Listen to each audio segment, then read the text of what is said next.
안녕하세요. 신통일한국 원로들의 길잡이 이재홍입니다. 오늘 12월 12일 원로들의 길잡이 안내를 시작하겠습니다.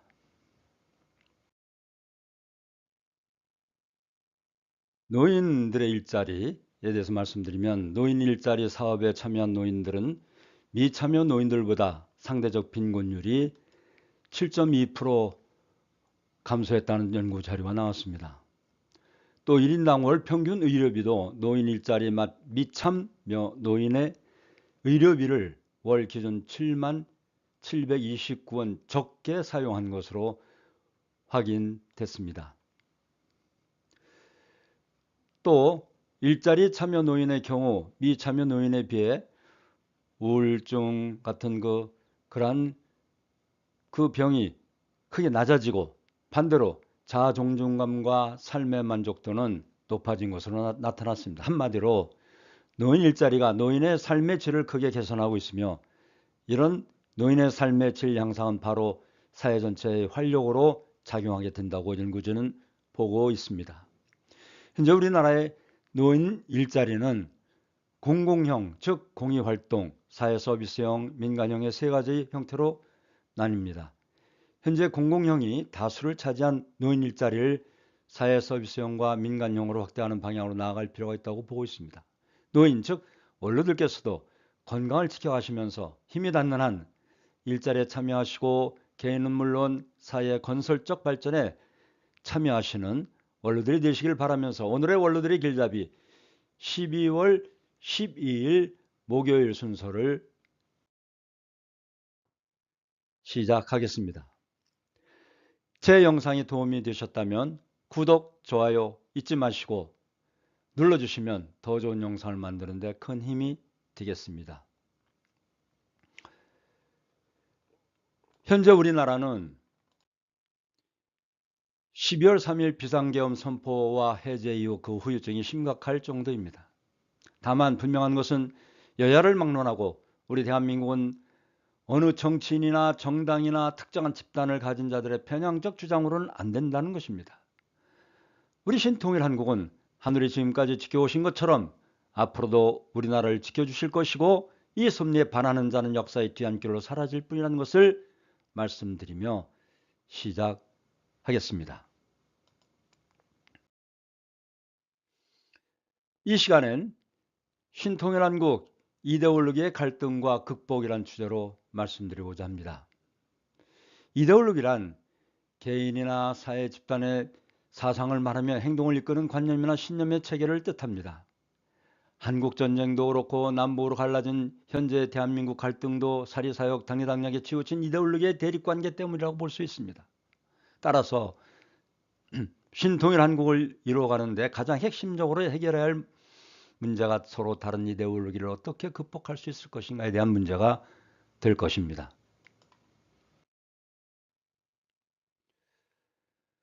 신통일 한국을 실현하는 실천념 중심인 하나님 중심한 공생, 공영, 공의주의를 한번 살펴보면 공생주의는 경제적인 면에서 하나님을 중심한 공동소유를 말합니다. 소유의 양은 적정 소유만 양심적으로 하자는 것입니다.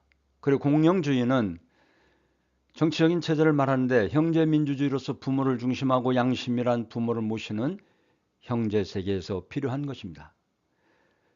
그리고 윤리적인 측면에서 공의주의를 말씀드릴 수 있는데 하나님을 주인으로 모시고 사는 삶을 말하는 것입니다. 자유민주주의는 아시다시피 자유민주주의와 민주주의가 결합된 정치 원리입니다. 자유주의는 개인의 자유에 대한 인권을 핵심 가치로 삼고 국가 권력의 간섭을 최소화하는 정치 원리입니다. 사회와 집단은 개인의 자유 보장을 위해 존재하는 것입니다. 민주주의는 개개인이 모여 이루어진 국민이 주인된 정치를 하자는 것입니다. 즉 국민에 의한 국민을 위한 정치가 바로 민주주의의 기본이 될 것입니다.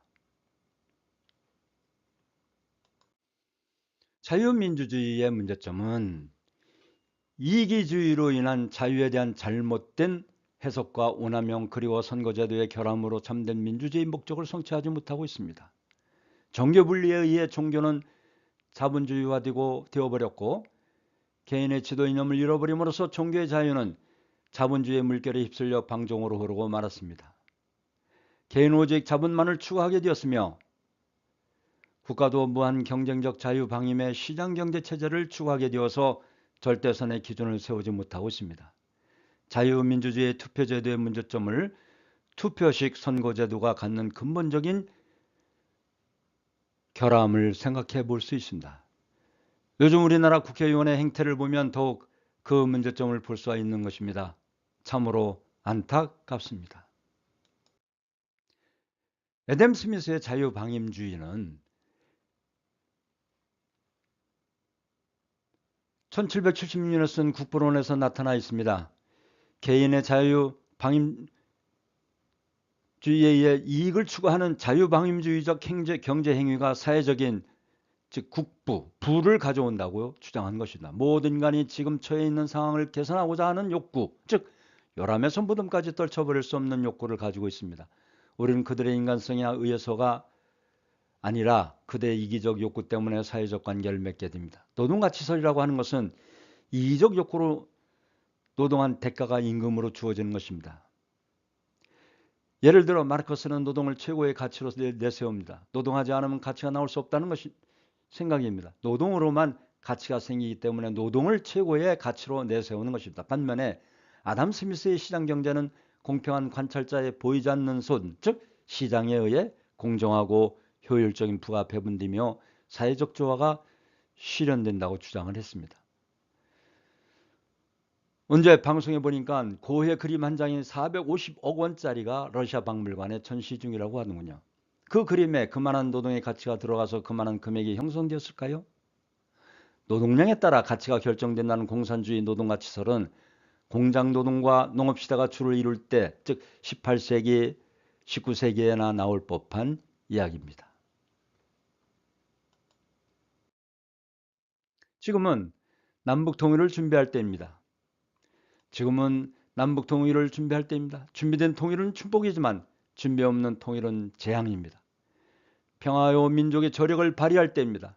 경천해인 사상으로 무장하여 신통일 한국을 만들어 가시길 소원합니다.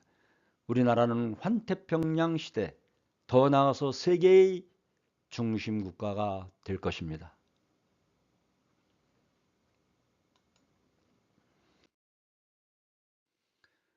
우리나라 가정의 고유 전통은 3대가 함께하는 가정입니다. 그리고 부부가 하나 된 가정입니다. 이런 가정이 남북통일의 초석이 될 것이고 사회 안정과 발전을 이루는 기본이 될 것입니다. 말씀을 참고하시겠습니다.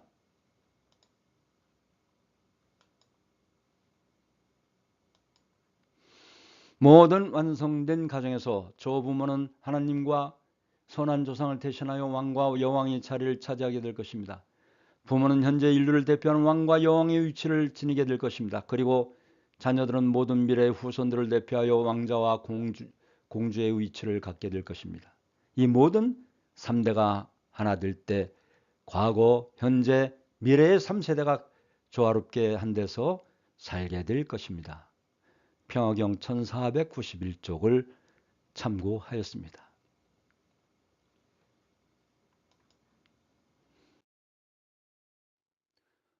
오늘도 원로가 없었다면 대한민국이 없다는 양무 원로 신무 대안 이 휴호를 보시고 시장경제와 자유민주주의를 부정하거나 고무술 중상모략을 일삼는 몰입에 같은 위정자들의 선동에 부안해동하지 마시고 오히려 그런 자들을 척결하거나 바르게 인도하여 나라를 지키시는 원로 지도자님들이 되시길 당부드립니다. 또한 우리 원로들께서는 자존감을 가지시고 우리 원로들이 없으면 가정도 나라도 세계평화도 미래도 없음을 아시고 항상 건강하시고 행복하시길 기원드리면서 오늘의 원로들의 길잡이 12월 12일 목요일 모든 순서를 마치겠습니다. 감사합니다. 고맙습니다.